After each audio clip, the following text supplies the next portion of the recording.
mais gestion au niveau Covid pour te boucler dossier auto côté dossier en marche les autres salayo ndenge nini. Bon, na yebika ki kosuka ndeka ndenge kisuka ka ce qui va mener enquête de l'eau ba tie di susu ba magistrat ko ba kende ko enquêter biloko wana to kosuka di susu na makala.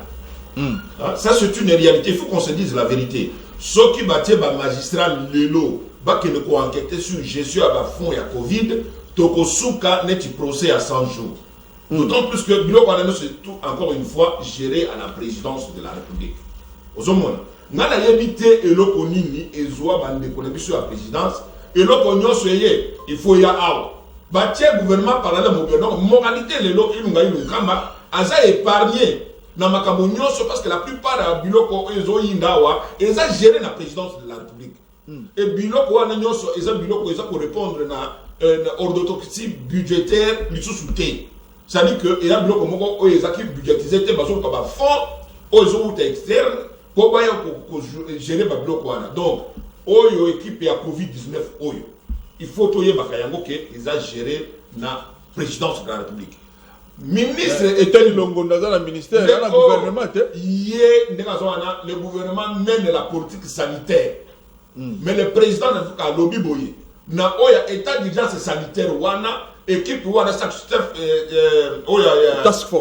force wana ils a attaché la présidence de la République. Il y a pour contrôler un boye moko.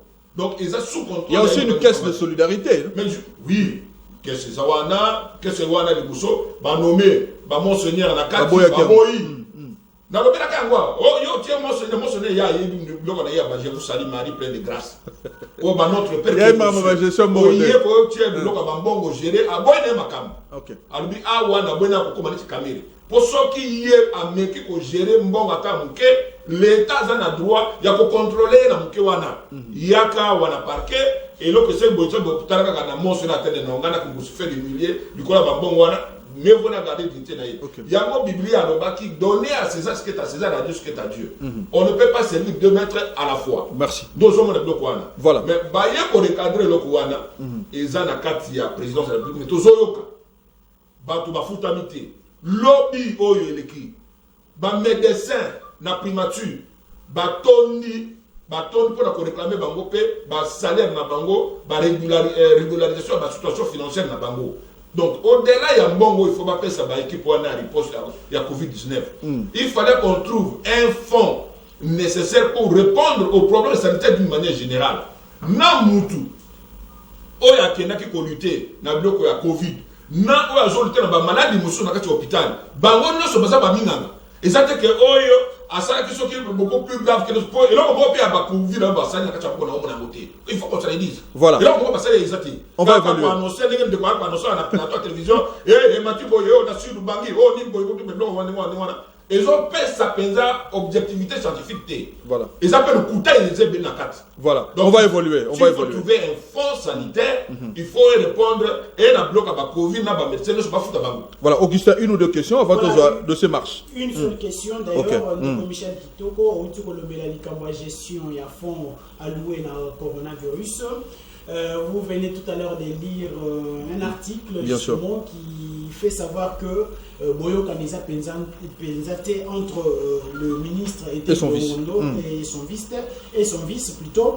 Hier j'étais dans la conférence de presse tard dans la soirée.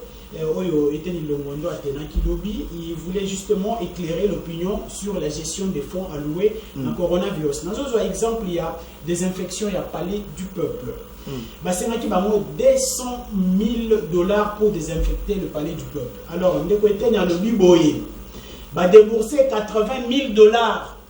Même ba facture où ils allaient correspondre à misalo et salama qui n'a palais du peuple. Voilà pourquoi Agela qui $120 000 dans la poche de l'État de façon que bamona nucléaire na 80 000 ebima kiwana. Il accuse de son tour vice naé parce que c'est lui qui a géré le fonds en question. Alors, quelle est l'analyse que vous faites aujourd'hui entre le titulaire et vice Bazaliko Ndongwana, tout savez comment on a ministère de la Justice, mais on a ministère de la Santé. Est-ce que FCC cache ou irons-nous aboutir avec ces gens? Eza Buzoba. il faut qu'on se dise la vérité. Ils ont Bouzoba, ils ont jeu à ping-pong. Ngana za mutu ya cash, yo za mutu ya FCC. Ministre oyo vice-ministre na za mutu ya FCC, oyo titulaire za mutu ya cash, ale tikato bendana na kati yo sali boye ngape na sali boye. To mona ki amata bloc ministre de la justice. Titulaire za boye na tendance musu sensible. Et ça combat moko baza ko mener na kati et qui amène le pays vers les ravins et dans un chaos sans fin. Ça qui se rend compte. Wana ba biloko wana eza d'abord un Bouzoba. Biloko zoba o ba mbongo wana ba bimisi. Qui est allé gérer ça? Au cours de l'opération, Jeanne Mabunda, est-ce que Jeanne Mabunda qui n'a qu'à la société, au bout de la poche. Toujours la société, mon Zawana, a accueilli à pèse facture naïe. Et comme suivi les apaisés réellement, le même société a fait facture boye, puis ça m'a bon ébélé, tu as bien les mais pour y a comment un responsable politique boye. Voilà pourquoi moi je dis, si on met les magistrats dans le bloc Oyo, et belé na mouyembe, na ajina je ne le souhaite pas. Na ajina ya kosuka, yaka wa témoigner, boyer, et comme bloc ndenge to monaki ya 100 jours wana, et pour ça la propriété. Moralité je dis, ba santé sur le bloc ba Covid, mais Covid ezate ndenge bango bazo lobela wana na kati ya population. Ata suko lobela sur ubangi, suki na ndenge wana wana 3K wana ebuti wa. 3K ebuti likolo et quoi et suki à 3 personnes boye na mupepe suki ndenge ni. Ozomona biloko wana ya lokuta.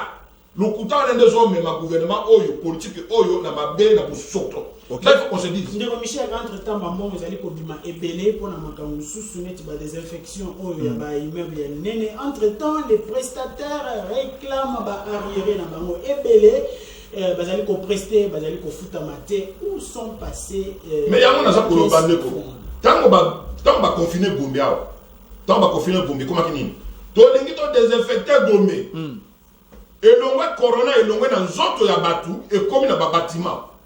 Yo yebisanga ngana yebisanga nzete nini oyo corona ezalaka ndaku nini mur nini oyo corona muta corona soka kosola ka tchaki loboko so asimili il faut pas désinfecter corona eza virus et vivaka na cellule soko boaki so inayo à moins de 5 minutes eza sous un impact sous té soko batu ba créé pendant plusieurs jours 45 jours bo bima na Gombe ba bimi. Quelques jours après, donc 2 semaines après, oh, il faut désinfecter, balabala, immeuble, même na poto sika corona ngezali to mona bazo désinfecter balabala na poto lo basako wana ils n'ont pas dit que suite au seulement corona balobi pour éviter na cadre de la lutte sanitaire na bango c'est pas que bazo ki le kobomaka corona ils sont en train de désinfecter vie na bango selon ba produit na bango na ba moyen na bango bino bazala ba moyen te. Yo est-ce qu'on désinfecté Gombe? Est-ce qu'on désinfecté ma commune Moussous? Ce qui est Corona Zolan, il fallait chaque citoyen, ok, qu'on désinfecté pour nous. N'a pas 4 000, 7 000 cas où il y a désinfecté pour nous.